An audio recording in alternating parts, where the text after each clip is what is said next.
ये 1 तारीख को जो हमारी रोशनपुर रोड है, सारे बुजुर्ग खड़े हैं, वहाँ पर सारे राइस मिलर हैं, फैक्ट्रियाँ हैं, कारखाने हैं, डेरे हैं, वो रोड टूटी हुई थी 3 सालों से 5 सालों से वो बनी नहीं। और वहाँ पर पीडब्ल्यूडी विभाग के लोग काम करने पहुँचे थे, तो हम सब बुजुर्गों ने, युवा साथियों ने इकट्ठे होकर बोला कि आप क्या कर रहे हो। उन्होंने बोला कि हम 15 जनवरी को इसको नहीं बना देंगे। सबने बोला जब 15 जनवरी को नहीं बनाओगे तो इसका पैच वर्क करो ही ना, सरकारी पैसे का दुरुपयोग क्यों कर रहे हो। सिर्फ ये बात हुई थी। वहाँ पर मौके पे SHO साहब भी थे इस्माइलाबाद के, कोई लड़ाई झगड़ा नहीं हुआ, कोई भी वहाँ पर अभद्र भाषा का प्रयोग नहीं किया, जिसकी हमारे पास सारी वीडियोग्राफी है, फुटेज है, सब कुछ है। और 5 तारीख को ये मेरे खिलाफ पर्चा दर्ज कर दिया गया और एक अन्य विक्की बंसल के खिलाफ। इसी को लेके आज हम SP साहब के सामने पेश हुए थे कि अपनी बात को रखना भी क्या गुनाह है क्या। मैं खुद लॉ का स्टूडेंट हूँ, LLM की हुई है, PhD का छात्र हूँ, मेरे साथ धक्काशाही हुई है और राजनीतिक द्वेष के चलते ये पर्चा दर्ज किया गया है। जो ये धाराएं लगाई गई हैं नॉन अवेलेबल हैं और ये जब लगती हैं जब किसी के साथ लड़ाई झगड़ा हो, बिना मेडिकल के ये धारा लग ही नहीं सकती, जो साफ साफ ये दिखाता है भी ये षड्यंत्र रचा गया। और उस तारीख को भी 1 तारीख को राजनीतिक दबाव में मंत्री संदीप सिंह के द्वारा उनको फ़ोन कराया गया। भी पहले ये कहा गया महिलाओं से छेड़छाड़ हुई है, उसकी हमारे पास वीडियो थी जहाँ लेबर थी, हमने सबकी बना ली थी भाई किसी महिला बेटी बहन के साथ कोई बदतमीजी नहीं हुई। सारे बुजुर्ग सारे वहाँ खड़े थे। SHO साहब की SDO की वीडियो है, वो वहाँ से चले गए थे, हमारे साथ चाय बैठ के पी के गए हैं, इस चीज़ की भी हमारे साथ वीडियो है। और 5 तारीख को काठगढ़ रोड पे एक इंसिडेंट हो गया था जिसमें एक महिला को चोट लगी थी। वहाँ पर कुछ महिलाएं आ गई और मोहल्ले के लोग इकट्ठे हुए, मैं भी चला गया, मेरा घर वहीं पे बगल में है। थांदड़ो रोड पे आगे मंत्री संदीप सिंह का प्रोग्राम था। CID वालों ने ये बोल दिया कि गोलू कंसल मौके पे खड़ा है और महिलाएं और यहाँ पे लोगों में रोष है, 200 आदमियों में आपके खिलाफ आपसे बात करना चाहते हैं। और उन्होंने इस बात को अपना नेगेटिव लेके इस राजनीतिक खुंदक में ये मेरा पर्चा दर्ज करवाया है। मेरे पिताजी पूर्व में चेयरमैन रहे हैं हरियाणा सरकार में चौटाला साहब के साथ, HPSC के मेंबर रहे हैं, उससे पहले सरपंच रहे हैं और उसके बाद मेरे चाचा जी भी सरपंच रहे हैं। राजनीतिक परिवार से मैं आता हूँ, इस करके राजनीतिक द्वेष से ये पर्चा दर्ज हुआ है। SP साहब से हमने सारी एक्सप्लेन कर दिया, ब्रीफ में SP साहब को बता दिया है। SP साहब अब DSP साहब को दे रहे हैं और हमें पक्का विश्वास है रजत गुलिया जी इंसाफ हमारे साथ करेंगे, मेरे को पूरा विश्वास है। और यहाँ पर सारा गाँव खड़ा है, वहाँ पर कुछ भी ऐसा नहीं हुआ था। सब जाति के, सब प्रजाति के, सब पार्टियों के लोग यहाँ मेरे साथ आए हैं क्योंकि ये सच की लड़ाई थी, कोई झूठा द्वेष नहीं था, कोई हमने गलत काम नहीं किया। और आज तक मेरे पहले कोई जीवन में मुकदमा दर्ज नहीं हुआ, ये पहला मुकदमा दर्ज हुआ है। नॉन अवेलेबल ऑफेंस लगवाई गई हैं। अपना हक मांगना बताओ कहाँ का नजायज़ है। और 8-8 बार SDO को फ़ोन किए जा रहे हैं, तू जाके बयान दे के आ। SHO को फ़ोन किया जा रहा है, जबकि 5 साल से कम की सज़ा में उठा नहीं सकते कि तू इसको उठा के ला।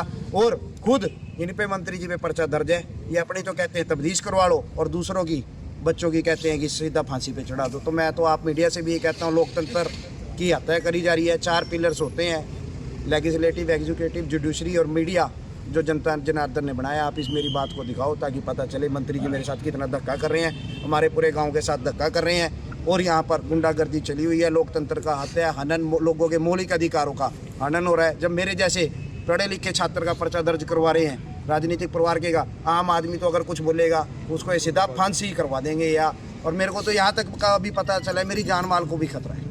अभी SP से मिले तो क्या आश्वासन होगा? SP साहब ने तुरंत तत्काल प्रभाव से तब्दीश के लिए DSP हेडक्वार्टर अपना DSP रजत गुलिया जी को दे दिया और हमें रजत गुलिया जी पे पूरा विश्वास है, वो जस्टिस देंगे। किन धाराओं में हुआ है पर्चा दर्ज? ये धारा मेरे पे 186 लगाई है जी, 323 लगाई है, 353 लगाई है जी, 332 और 353 लगाई है। कंसल जी, इससे पहले भी जब नगर पालिका का विवाद चला तो आप उसमें भी थे, तो वहाँ पर भी बड़ा पे उस समय मामला दर्ज करने का प्रयास किया? नगर पालिका का मैंने चुनाव लड़ा था तो लेडी सीट थी, मैंने, मेरे बड़े भाई साहब खड़े हैं, हमारी भाभी जी ने चुनाव लड़ा था। उस वक्त भी मेरे पे प्रेशर पड़वाया गया, भाई तू बैठ जा बैठ जा। हम चुनाव लड़े थे, एक ये भी पुरानी राजनीतिक खुंदक है। और उसके बाद कुछ लोगों ने नगर पालिका को रद्द करवाने का मुद्दा उठाया था, उसमें भी था। फिर जो हमारा पहले जो चेयरमैन था उस पर भी ऐसे दबाव बनाए गए, उसको BJP ज्वाइन करवा ली गई थी, वो BJP में चला गया। जब से उसकी सारी फाइलें रख दी गई हैं, अब हमारे पीछे पड़ा हुआ है। मंत्री सिर्फ ये चाहता है जो भी बोले वो हमारे साथ लगे। हम चौटाला साहब के साथ हैं, इनेलो परिवार से आते हैं मेरे पिताजी, इस करके सिर्फ ये राजनीतिक द्वेष के तहत ये पर्चा दर्ज हुआ है। कितने लोगों पर पर्चा दर्ज हुआ है? सिर्फ 2 जनों पे, और ये 200 के 200 वहाँ मौके पे मौजूद थे। वीडियो मैं आपको दे दूंगा, आपको WhatsApp कर दूंगा, CD प्रोवाइड कर दूंगा, जिसमें 200 लोग थे, बुजुर्ग थे, महिलाएं भी थी, सब थे, एक भी किसी आदमी ने। और जिस सेलर के आगे हुआ कन्हैया राइस मिल है, वहाँ 24 घंटे कैमरे चल रहे हैं, 18 कैमरे लगे हुए हैं, सबकी वीडियोग्राफी हमारे पास है। मौके की तफ्तीश, मौके पे SHO साहब भी थे और कम से कम 15 मुलाजिम वहाँ पे मौके पे थे। अगर उस वक्त कुछ बात हुई होती, 1 तारीख को ही पर्चा दर्ज करना था। जब 5 तारीख को वो इंसिडेंट हुआ काठगढ़ रोड वाला, जब उन्हें अपना रूट चेंज करना पड़ा, अपनी ईगो पे ली, अपनी मानसिकता दिखाती है उनकी भी मेरी ईगो हट हुई, तभी तुरंत तत्काल प्रभाव से 15 मिनट के अंदर पर्चा दर्ज हो गया और मेरे पे फ़ोन आ गया था भी तेरा पर्चा दर्ज खुंदक की वजह से हो चुका है। दूसरा कौन व्यक्ति है? दूसरा विक्की बंसल है जी, ये बजरंग दल से हैं और पुराने BJP के हैं। इनकी फैक्ट्री है वहाँ पर, बीमार थे, ये कार में बैठे होंगे, बुखार था, इस वजह से यहीं पर है। ठीक है। ये थे इनका, ये देखो एक्सीडेंट 2-3 हो गए, ये इनका घर है, ये देखो ये बाजू टूट चुकी है और CM अनाउंस के इसके पैसे दिन में गिरता है जी वहाँ कोई ना कोई। काठगढ़ रोड पे भी है। क्या कहना है आपका जी? करवाओ सर इसका, हम तो गरीब आदमी, क्या होता हमने कैसे मैनेज किया इसको। इन दिनों में 22 एक्सीडेंट हो चुके हैं, डेली कोई ना कोई गिरता है, तो क्या करें आप बताओ, क्या किया जाए। क्या मामला क्या था? आप मौके पर तो चल रहे थे, आगे घर है, रोड ही वहाँ पड़ी है, कोई सड़क वाला तो सीन ही नहीं है। शाम का टाइम था, गिरे तो बाइक ऊपर गिरी।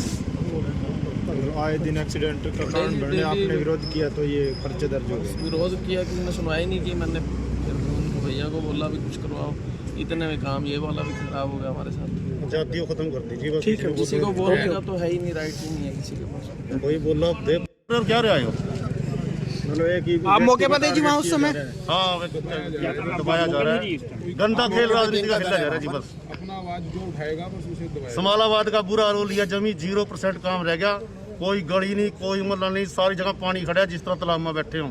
आप मौके पे मौजूद थे? हाँ, मौके मौजूद था मैं।